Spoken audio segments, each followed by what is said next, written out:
Well, as an example, you know, if we continue to pull bluefin tuna out of the ocean, will the numbers diminish? Will that affect? Almost certainly, I just thought. Yes. So therefore, we kind of got to think, well, maybe, you know, and I don't eat fish, but those who do eat fish might think there's not enough tuna to go around. You know, even less dolphins. Even if they were jumping out of the sea onto my plate.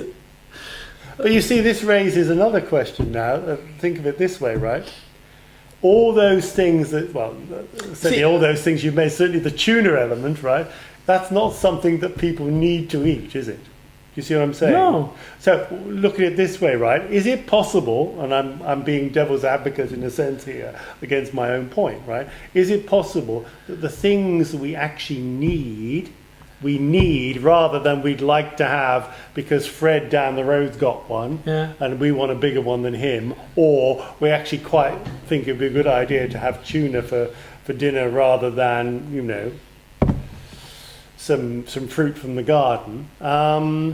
What do we actually need, and is it possible that there is more than enough of what we need on the planet? Yes, the tuna may be dwindling. Absolutely. All the other bits and pieces may be dwindling that we don't need, that is like ego-driven luxury, let's say. I know tuna isn't, arguably, but you know, there are certain things, and that's what's happening, isn't it? We're actually you know, destroying and reducing the planet's resources of things we don't actually need, like to eat cows, you know, and paper, even paper. We wouldn't need to chop up so many trees. Do we really need paper? Well, no, we don't. We've proven that with computers. You know, we don't even need computers, and on and on and on. And all these things that are taking up the world's resources are actually things that we don't actually need.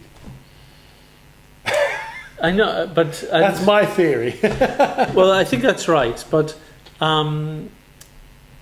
in creating the illusion of needs, for instance, back to the car. We like to drive our cars a certain amount, and you know, both for leisure, work, social things. You know, we have to get around. We you know. Cars not going to disappear too quickly, I don't think, from human society. And despite the best efforts, you know, for public transport, biking, and all that, nothing matches the power and the freedom of the automobile. Right. So there is no doubt. I wonder what our great grandfathers would say about that. Yeah, no, well, actually, of course, when they first brought in the car, they thought this was a great invention that was going to solve two major problems in towns. It would solve pollution, and it would be safer. That was the idea when the car was invented, because there was so much pollution in the towns from, you know, horse crap. Really? And horses are dangerous things. You know, people are falling off it. They bolt off. They trample people. They kick. They do this. And cars aren't. Well, they thought cars were, you know, they're machines. They're not going to kind of do something you don't want them to do. They won't run into each other. You know, and they won't create pollution anymore. Okay. You know, so that's typical of human society. Whatever we introduce, and actually there's a statement in the Vedas, which it says that the solution to your problem is, you know, when you apply a technological, mechanical, or materialistic solution to a material problem, generally you find that the solution creates more of a problem than you had in the first place. And you know, if we look at what global warming is, and we're saying it's because of the infernal combustion engine and our reliance on burning fossil fuels, then we've got to question what solution we actually managed to create in the process. If we're about to say that human civilization is going to end, I'm not necessarily as bleak as that in my kind of feeling. Right. But back to your abundance, I believe that we, you know, can have an abundant philosophy on the basis that the world can produce and will produce more than we might even expect it to, and on the basis that we don't need anywhere near as much as we think it does, and therefore, as Gandhi said, there is enough in the world to satisfy everyone's need. But he did say not everyone's greed. Well, I think that was the point I was making. And that's the indirectly. point. And my view is well, I didn't that put it as greed, but I need to see, and this is a personal thing, I need to see those who believe in abundance theory being not, demonstrating the potency of their belief by acting in a way that is consistent with what even general society believes is the extent of the current abundance. so what? Because I believe if you act within what people see as the abundance, and you say, I can accept my share. If this is all there is, even if you say this is all there is, I can accept my share and I'll be happy. I may believe there's more, but I personally believe that moreness will manifest if I demonstrate my ability to act within what everyone else seems to think is currently available. So if you like, the fairness appears to have been approached. I don't believe that the abundance will manifest if I try to almost take advantage of my philosophy by trying to sneak a little bit more now on the basis that I'm sure more will manifest. That's my kind of view on that. I mean, there's another element, of course, that we haven't mentioned, and that is that the more you give, the more you receive. Good point. So, rather than I'm going to let me do this right now.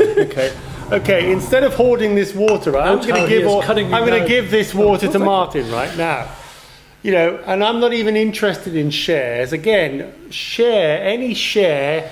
Fair share, any other way you describe it, implies limitation. It has to. Share means proportion, means limit, right? So we're getting out of that. An abundant person doesn't even think about shares because a share implies limitation. Just trust me on this, okay? So look, I've given all my water now to Martin. Now, not only do I believe in abundance, right? I believe in two other things, right? I believe that what I give, I receive. Why? Well, at the highest level, I believe in oneness, right? Oneness means that Martin and I are effectively connected, if not the same entity energetically. And therefore, what I'm giving to him, I'm actually giving to myself. Hey, now I'm not getting the water physically. We do disagree on that point. Okay, Martin will come back to that, right? Well, I'm not getting the water physically at this moment, but hey, does that matter? The water's going to come back to me one way or another, right? So that's the first thing. And the second thing is, what goes around comes around. We all subscribe to that view. Most people, I think, subscribe to that view in one shape or form. Whether it's the biblical, what ye sow, so shall ye reap. Yeah. Exactly. Thank you for that.